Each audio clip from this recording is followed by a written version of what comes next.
Well, that was his mainly distinctive thing, of course, is the old Bruford snare drum, which I think used to be the engineer's, studio engineer's nightmare. It was like, how do you do that? But of course, he always got it through, and especially with Eddie in the early days.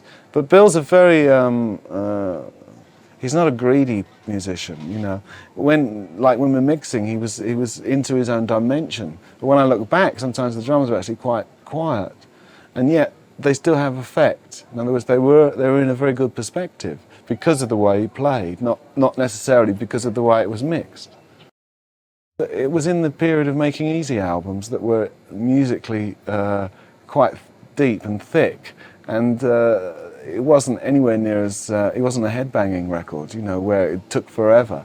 And particularly when you mentioned Close to the Edge, I thought of the introduction, which is crazy riffs and stop gaps with voices in, and quite an insane piece. It really kicked off, I think, Close to the Edge spectacularly. And that was really capturing interaction between myself, Bill and Chris. And for me, that starts a track that does cover a lot of what Yes were about in that epic, Close to the Edge. And Bill also contributed on that album on the song And You and I, which most people probably wouldn't know. He wrote some themes in there. There was the Preacher song, and then the big themes, which were repeated, which I think really did help to, make Yes highly stylized.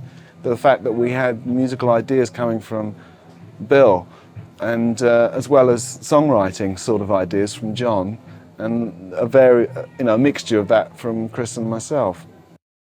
What comes to mind when we're talking about Bill influencing my playing is that there's something in Siberian Khatru that was a riff of Bill's that I think is in 5/4 that I always really liked. And when I used to play it, I always used to look at him. And then, of course, I also played it with Alan. But I always thought about Bill when I was playing, because it was one of those things, like his sort of tricks that he used to like to do. But another nice side of Bill is, of course, that he's a family man and he's got 2 lovely kids.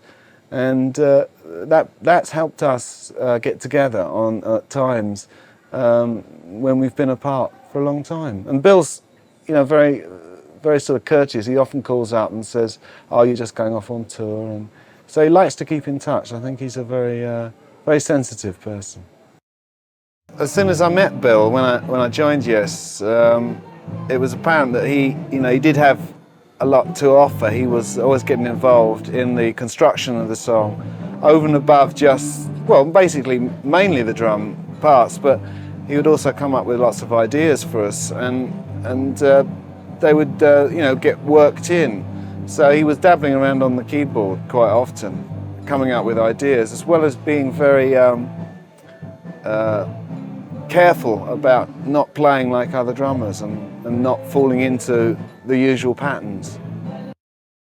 Well, he had a lot of spontaneity. When we got on stage, very often he might say to me before, or say to us generally, "I'm going to play that bit different tonight," and we'd sort of scratch our heads and say, "Oh no, please!" But he would play something different, and that was a good trait he had.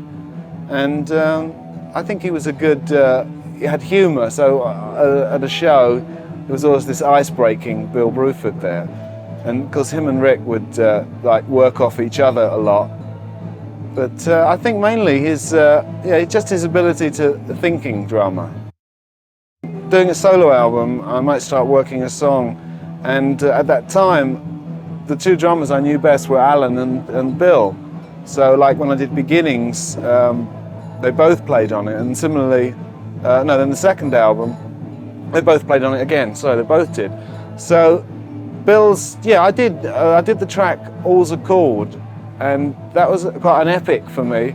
It just sits in the front of side 1 of the last album I made, and it took me 4 years to make that track. So the progression from it was very much rooted around what was eventually Bill's drum track, So that it was a construction piece for me. And I chose Bill because he could offer a very individual approach to it. And even if I said play boom, boom, boom, something like that, he would say, he'd sort of shake his head and look at me and, well, I'll play boom, boom, and he'd put his own nuance in it, which I think is really vital. He always wanted to sense progression. I think, I sympathise with that too, musically. And certainly at that time, Bill's main objective was this musical knowledge, the experience, the knowledge. And that's what took him away from Yes, unfortunately. Great show on you, man. I mean, you really deserve, an hour. I don't think half an hour is enough. You can't cover the life of Bill Bruford in half an hour. It's not fair.